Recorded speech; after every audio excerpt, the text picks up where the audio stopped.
The framework in the memorandum is not designed to. I don't want the framework. That's what we provide. For a second. And sir, I asked you.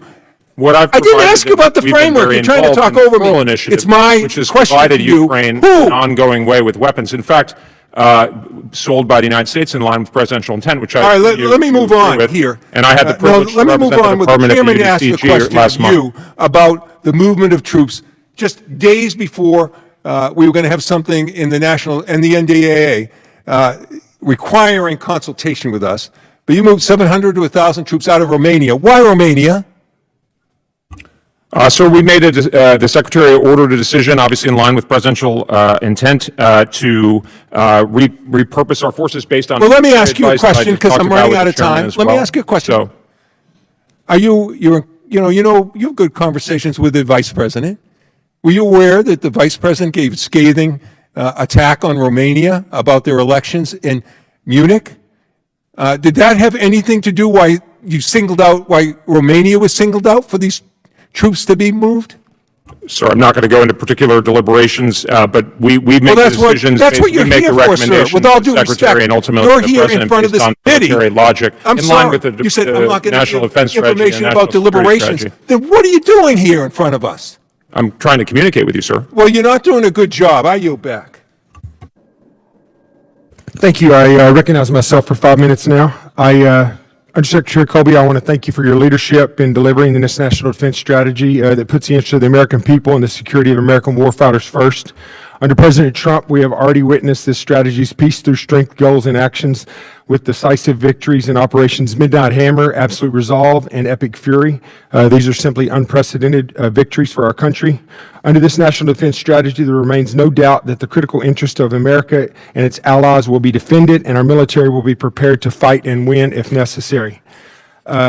I want to ask you a real quick question. You and I have talked about this a little bit before. It's a kind of a little different pathway here. But the NDS identifies the department's priorities in Africa as preventing Islamic terrorists from using regional safe havens to strike the U.S. homeland while empowering allies and partners to lead efforts against other terrorist groups. Secretary Colby, I appreciated this recent opportunity that you and I had with your team to visit and talk about the department's counterterrorism efforts in Africa, particularly given the worsening environment due to violent extremist organizations such as JNMI, ISIS affiliates, and Boko Haram. I remain concerned about the persistent intelligence and operational coverage challenges in key regions such as the Sahel and the Lake Chad area. Effective operations like the December strikes against ISIS militants in Nigeria depend on reliable intelligence, sufficient force posture, and critical operational enablers. Secretary Colby, what is the department doing to ensure intelligence, force posture, and partner support in Africa are sufficient to keep pace with the growing terrorist threat and execute these NDS objectives? Well, thank you, Congressman, and thanks to you and to Congressman Moore and others for your leadership on this important issue. And obviously, we've been active. The department has been active over the last couple of months on this important issue in line with the President's authorities. I think we've got a great combatant commander, General Anderson, out there, and a great team in OSW. I'll have to get back to you on the specifics. It may need to be in a classified format in terms of intelligence coverage, but it is something we talk about a lot to make sure that we've got the global requirements, obviously for the priority kind of high-end challenges, but also to be able to use consistent with the discussion of the defense strategy to support presidential objectives and otherwise in theaters like Africa. That's great, and I will get back with you on that because I do not want to take our eye off the ball there. And in that same vein, and you kind of alluded to it here, but the strategic competition with China is often discussed in the Indo-Pacific, but Africa is also becoming an increasingly important area of influence. China and Russia, of course, have been increasingly militarizing the continent, expanding their economic, diplomatic, and security footprint, and seeking basing for strategic assets that could threaten our homeland at some point. In the context of near-peer conflict with China in particular, how does the NDS approach Africa as a vital supporting theater, and are we aggressively doing everything we can to undermine the efforts of our great power competitors to prepare for war with the U.S. executed from the continent of Africa?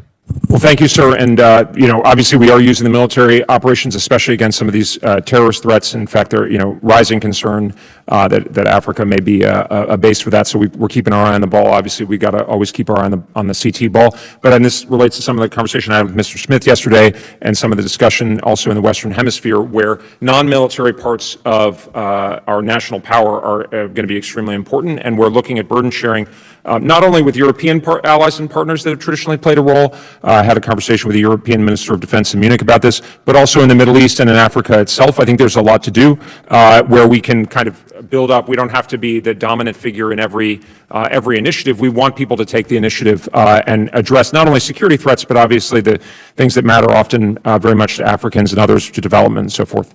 Thank you. Under President Trump's leadership, the Department of War has returned its focus to putting America first, ensuring our warfighters have the capabilities necessary to fight and win, and advancing peace through strength. I would also like to take this opportunity to thank the brave men and women of our joint force who, without their leadership, execution of the strategies discussed today would not be possible. And I thank you for your time. And with that, Mr. Crow, you're recognized for 5 minutes. Thank you, Chairman. Thank you, Mr. Colby. I'll start with some very simple ones. You're the senior policy official within the Pentagon, correct? Yeah, I think that's fair to say. So you're familiar with the Uniform Code of Military Justice? I would say I'm obviously familiar with it in generic terms. But You're not a lawyer, but you're familiar with the uniform. I went to law school, but I'm not a lawyer. Okay, so you know how the law works. You are familiar with the law of armed conflict? Again, I'm not an expert. I'm not in an official capacity. I'd want to be careful. But you're familiar with the law of armed conflict? Yeah, sure. Okay. And it's, you know that Congress's job is to conduct oversight of the executive branch, correct? Certainly. And that includes a responsibility to make sure that laws are being followed. Is that right?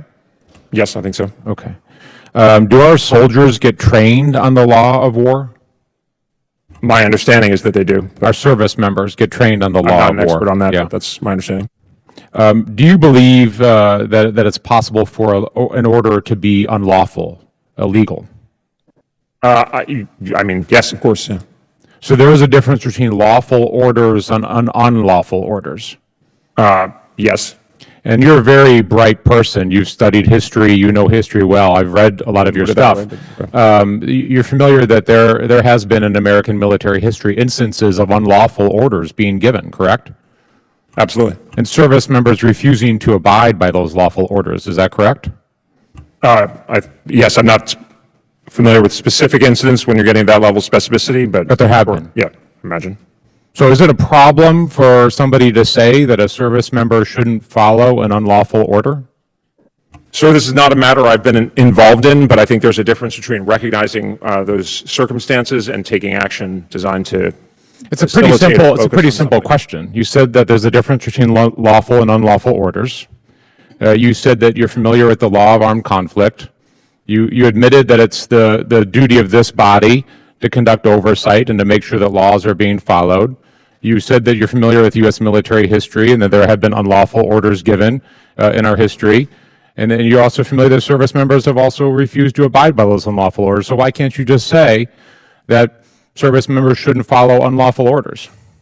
So I think that's a different step to talk about, or in any Seems like a pretty case, logical some step kind to of me. Encouragement. And I mean, we can refer to the Office of the General Counsel if you'd want to get into a legal matter. That's starting to. It's not a legal matter. It seems like a pretty, as the senior official at the Pentagon responsible for establishing policy for our Department of Defense, it seems like a pretty basic thing to say, given what you just acknowledged and what we just walked through, that service members shouldn't follow illegal orders. Well, I take the law of armed conflict and ensuring that we're being lawful and moral in our conduct very seriously. But I'm also, one thing that is not always reported in the public, I'm very conscious of what my responsibilities are and what they're not.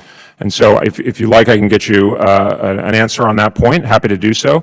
I think it's a problem that you can't state the obvious here. And I think moral clarity is important as a leader. And I think your lack of willingness to be morally clear in what is a pretty basic question, given what I asked you, is a real problem. Let me just pivot for a minute to Operation Epic Fury. You were involved in briefings in advance of the commencement of that operation, correct? Can you be specific? You were aware of the operation yes, before it started, correct? Yes. Yeah.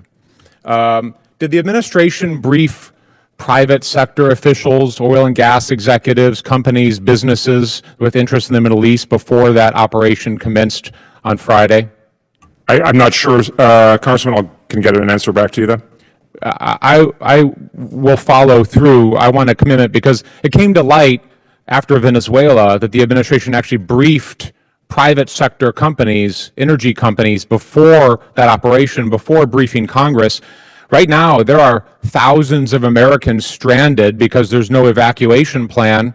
I would like to know whether the administration took the time to brief private company executives, but didn't take the time to brief this oversight body and also make plans to evacuate civilians and our constituents before setting off a regional war.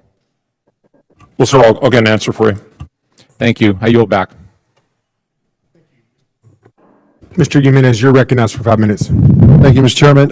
In the National Defense Strategy, is there anywhere it says that that the United States can't use force against narco-terrorists that have been killing hundreds of thousands of people? Congressman, I think to the contrary, it says that specifically. Just want to make sure. Okay. And in the National Defense Strategies, it also say that the United States cannot use force against the leading state leader